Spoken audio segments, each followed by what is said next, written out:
মাত্র এক টুকরো মুরগির মাংস দিয়ে সহজভাবে আজ আমি চিকেন রোলটা দেখিয়েছি। বাসায় যে কেউ বানিয়ে নিতে পারবে। আর খেতে তো অনেক বেশি টেস্টি, বাচ্চাদের টিফিনে অথবা রাতের ডিনার অথবা সকালের ব্রেকফাস্টটাও হয়ে যাবে, এত বেশি মজা হয়। আর অল্প কিছু চিকেন দিয়ে এত মজার চিকেন রোলটি তৈরি করেছি। আশা করছি আজকে আপনাদের এই চিকেন রোলের রেসিপিটি ভালো লাগবে। আসসালামু আলাইকুম, কেমন আছেন সবাই? টিপস সহ আজকে দেখিয়েছি কিভাবে এই চিকেন রোলের রুটিটা সফট থাকবে। ভিডিওটি না টেনে পুরোটা দেখার চেষ্টা করবেন, আশা করছি আপনাদের ভালো লাগবে। চলুন তবে শুরু করি। আর চিকেন রোল তৈরি করার জন্য এখানে আমি আটা নিয়েছি, আপনি চাইলে ময়দাটাও নিয়ে নিতে পারেন। আমি এখানে 2 কাপ আটা নিয়েছি আর 1 টেবিল চামচের মতো চিনি দিচ্ছি আর স্বাদ মতো লবণ দিয়েছি। লবণও আমি প্রায় 1 টেবিল চামচের মতো দিয়েছি। এখন 1 টেবিল চামচের মতো রেগুলার রান্নার তেল দিয়েছি। তেলের পরিমাণটা বেশি দেবেন না। আর এভাবে যদি আপনি চিকেন রোলটা করেন, রুটিটা অনেক সময় ধরে সফট থাকবে, শক্ত হবে না। এখন শুকনো উপকরণগুলো খুব ভালো করে আমি মিশিয়ে নিচ্ছি, দেখতেই পাচ্ছেন। এই চিকেন রোলটা যেহেতু আমি প্যাকেটের আটা দিয়ে তৈরি করছি, সেজন্য এখানে আমি নর্মাল পানিটা ব্যবহার করছি না, আমি এখানে কুসুম গরম পানিটা ব্যবহার করছি। আর নর্মাল ঠান্ডা পানি ব্যবহার করলে কিন্তু রুটিটা শক্ত হয়ে যায়। আর এভাবে যদি আপনি কুসুম গরম পানি দিয়ে এই ডোটা মুথে নেন, তাহলে কিন্তু রুটিটা প্রায় সারা দিন সফট থাকবে, কোনোভাবেই শক্ত হবে না। এখন আমি খুব ভালো করে শুকনো উপকরণগুলো মিশিয়ে নিয়েছি। আর এখানে কুসুম গরম পানি আমি দিয়ে দিচ্ছি, দেখতে পাচ্ছেন। একটা চামচের সাহায্যে আমি আটাটা নেড়ে নিচ্ছি। খুব বেশি টকবকে পানি দেওয়ার প্রয়োজন নেই, কুসুম গরম পানিটা দিয়ে নেবেন। আর এখানে 2 কাপ আটার জন্য আমি প্রায় 1 কাপ পানি দিয়েছি, এর থেকে বেশি পানি লাগবে না। আর পানিটা একবারে দিতে যাবেন না, কয়েকবারে আমি পানিটা দিয়ে নিয়েছি। আর দেখে মনে হচ্ছে যে পানিটা আরও লাগবে, এখানে কিন্তু পানি আর লাগবে না। হাত দিয়ে এখন খুব ভালো করে আমি এই আটাটা মথে নিচ্ছি। হাত দিয়ে যখন মথে নেব, তখন কিন্তু পানির পরিমাণটা একবারেই ঠিক আছে, এর থেকে বেশি কিন্তু পানি দেওয়া যাবে না। যখন আমি আটাটা রেস্টে রেখে দেব ডোটা, তখন কিন্তু অনেক বেশি সফট হয়ে যাবে। সেজন্য এখানে 2 কাপ আটার জন্য 1 কাপ পানি একবারেই ঠিক আছে মাপটা। এখন আমি আটাটা খুব ভালো করে মথে নিচ্ছি, দেখতে পাচ্ছেন। আটার ডোটা আমি খুব ভালো করে মথে নিয়েছি, দেখতে পাচ্ছেন অনেক বেশি সফট হয়েছে। আর এখন আমি 10 মিনিটের মতো রেখে দেব, আর অনেক বেশি অ্যাক্টিভ হয়ে যাবে, ডোটা অনেক বেশি সফট হয়ে যাবে। আমরা রুটি বা পরোটা যেভাবে ডো তৈরি করি, ঠিক সেভাবে এই ডোটা তৈরি করে নিতে হবে। আর অবশ্যই আপনাকে ঢেকে রাখতে হবে, নাহলে উপরে ড্রাই হয়ে যাবে। এখন আমি চিকেনের যে রোলের ভিতরের পুরটা আছে সেটা তৈরি করে নেব। সেজন্য একটি ফ্রাই প্যানে আমি 2 টেবিল চামচের মতো রেগুলার রান্নার তেল দিয়েছি, খুব বেশি তেলেরও প্রয়োজন হয় না। আর এখানে আমি পেঁয়াজের পরিমাণটা একটু বাড়িয়ে দিয়েছি, আমি 1/2 কাপের মতো পেঁয়াজ কুচি দিয়েছি এখানে। আর এখন আগে থেকে 1 টুকরো মুরগির মাংস আমি সেদ্ধ করে নিয়ে তারপরে এই মাংসটা ছাড়িয়ে নিয়েছি, এরকম ঝুড়ো করে নিয়েছি। এরকম ঝুড়ো করে নেবেন।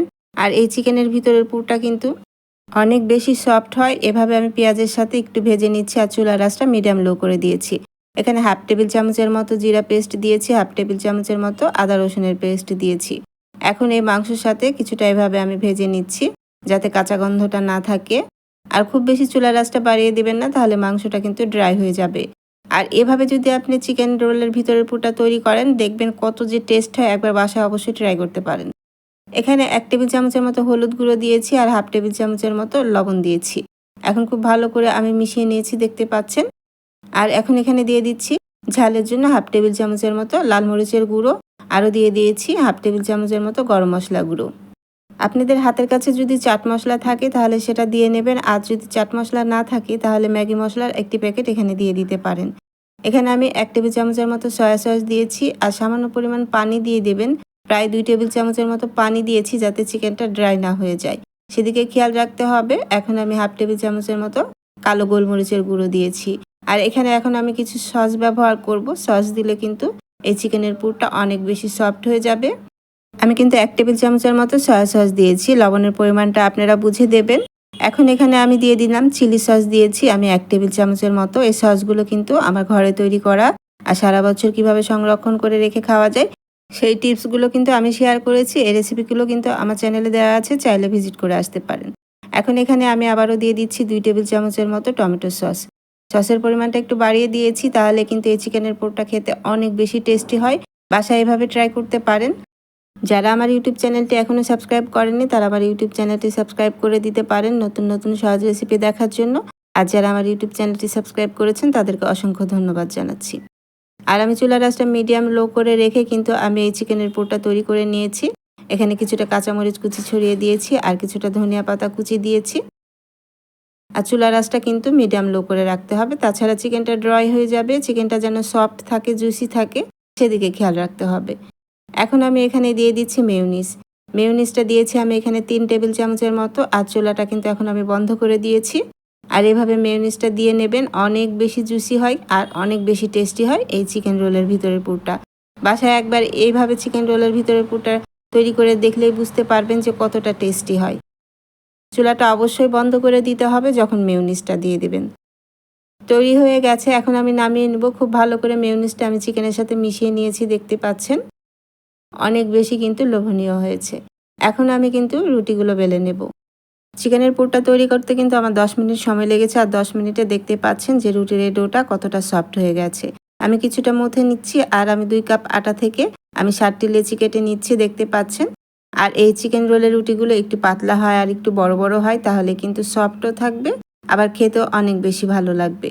এভাবে কিন্তু আপনি এই চিকেন রোলগুলো বাচ্চাদের টিফিনে দিতে পারেন। চিকেনের পুরটা আগে তৈরি করে নর্মাল ফ্রিজে রেখে দিলে কিন্তু 2 দিনের মতো ভালো থাকবে।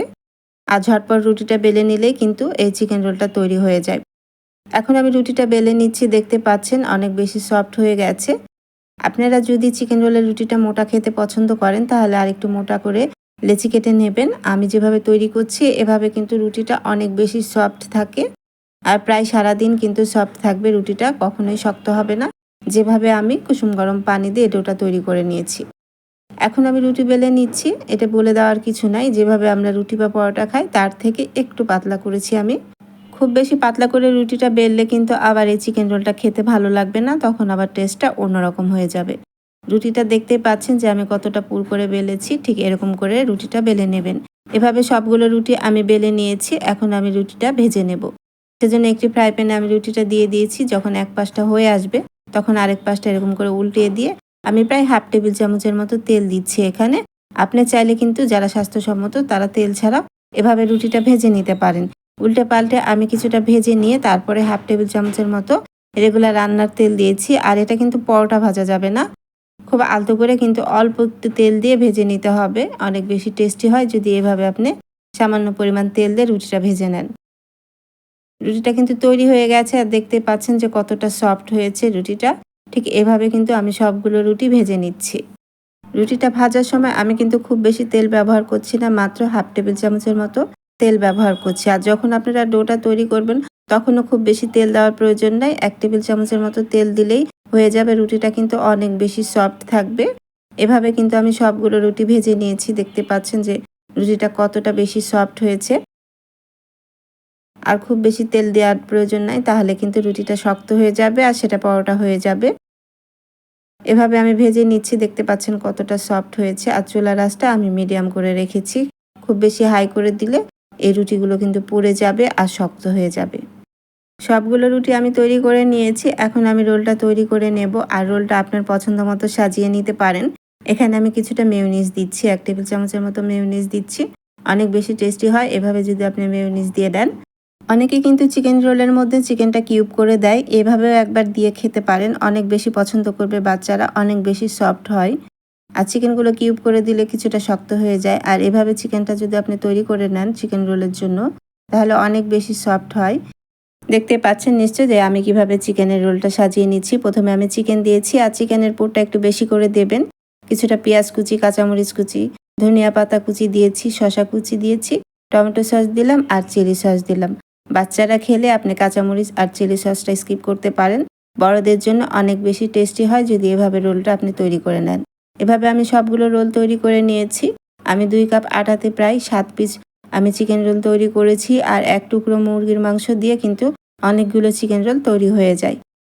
পুরো ভরা এই চিকেন রোলগুলো কিন্তু খেতে অনেক বেশি টেস্টি হয়। আমি যেভাবে তৈরি করেছি বাসায় একবার ট্রাই করে আমাকে অবশ্যই কমেন্ট করে জানাবেন কেমন হয়েছিল। 1 টুকরো মুরগির মাংস থাকলে কিন্তু আপনি মজাদার এরকম চিকেন রোল ঘরেই তৈরি করে নিতে পারবেন স্বাস্থ্যকর উপায়ে। আর এই চিকেন রোলগুলো তো বাচ্চাদের টিফিনে দেওয়া যায়, লাঞ্চ বক্সেও আপনি দিতে পারবেন। যেহেতু চিকেন রোলের রুটিটা শক্ত হবে না, আমি যেভাবে ডোটা তৈরি করেছি বাসায় একবার ট্রাই করতে পারেন। অনেক বেশি সফট থাকে আর অনেক বেশি জুসি হয়েছে, আর খেতে তো অনেক বেশি টেস্টি হয়েছিল। চিকেন রোলের ভিতরে যদি আপনি খুব বেশি পুর দিয়ে দেন তাহলে কিন্তু পুরটা বের হয়ে আসবে। এভাবে আমি বাটার পেপার দিয়ে দিচ্ছি, আপনি চাইলে এখানে টিস্যু দিয়েও এভাবে রোলটা পেঁচিয়ে নিতে পারেন, তাছাড়া এমনিও খেতে পারবেন। আর এভাবে যদি বাটার পেপার দিয়ে আপনি রোলটা মুড়িয়ে রাখেন তাহলে কিন্তু টিফিনে দিলে কোনো রকমই সমস্যা হবে না। বাচ্চারা কিন্তু খুব সহজে এই রোলগুলো খেতে পারবে। তৈরি হয়ে গেছে মজাদার চিকেন রোল, আর খুব সহজে আর খুব অল্প সময়ে কিন্তু তৈরি হয়ে যায়। আশা করছি আজকে আমার এই চিকেন রোলের রেসিপিটি আপনাদের ভালো লেগেছে। রেসিপিটি ভালো লাগলে অবশ্যই আমার ইউটিউব চ্যানেলটি সাবস্ক্রাইব করে দেবেন, একটি লাইক কমেন্ট শেয়ার করে দেবেন। আর যারা ফেসবুক পেজ থেকে দেখছেন তারা অবশ্যই আমার ফেসবুক পেজটি ফলো দিয়ে রাখবেন, একটি লাইক কমেন্ট শেয়ার করে দেবেন। আপনাদের একটি লাইক কমেন্ট শেয়ার আমাকে অনুপ্রেরণা যোগায় নতুন কোনো রেসিপি তৈরি করার জন্য। আজ বিদায় নিয়ে নেব, চলে আসবো আবার অন্য কোনো সহজ রেসিপি নিয়ে। আল্লাহ আপনাদের ভালো রাখুন, সুস্থ রাখুন, ভালো থাকবেন সবাই। আল্লাহ হাফিজ।